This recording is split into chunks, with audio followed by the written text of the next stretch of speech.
I'm Tracy Bucknell, Interim Service Delivery Manager for Paediatrics and Neonates within the Hywel University Health Board. The culture has changed quite dramatically within the service since the implementation of video consultation.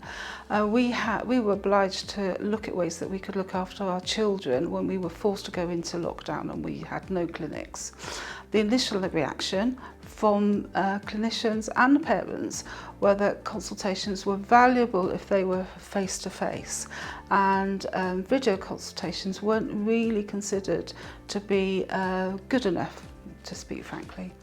What we've discovered actually is the reverse of that.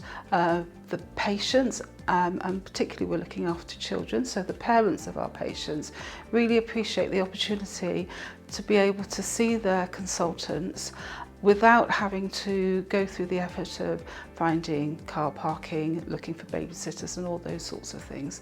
And the consultants have realised that they can have valuable and useful consultations through the medium of virtual consultations without having to always see the patient face to face. Benefits to us as a service is that we've been able to see the children that we need to see, look after our patients, and we've been able to access the patients or give the patients access to our service more easily because we haven't had the limitations of booking clinic rooms.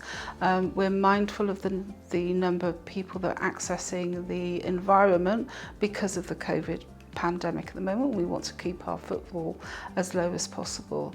And to the consultants, the benefit has been, once again, that they're able to see the children that they need to see, that they're looking after on their waiting list. But in addition to that, they're able to hold their consultations within their own offices. So once again, we're not having to access the clinic environment in the same way that we were before the pandemic. Another benefit to video consultations is the ability to introduce more than two people into the consultation and using what we call MDTs or multidisciplinary teams. So for example, you could be in a position where you may have a consultation with a consultant, the parent and the child, and perhaps a therapist, perhaps a speech and language therapist, or a teacher from the school. It's very difficult to organise multidisciplinary teams usually because everybody has very busy calendars and it's not easy to do that. With Attend Anywhere, we've been able to facilitate those MDTs much more easily.